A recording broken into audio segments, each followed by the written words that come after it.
বৈশাখ, জ্যৈষ্ঠ,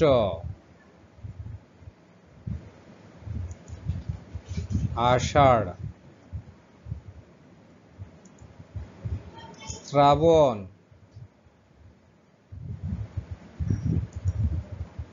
ভাদ্র, আশ্বিন,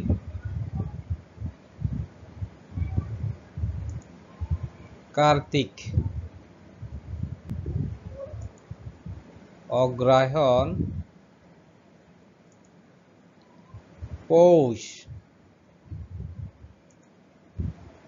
মাঘ,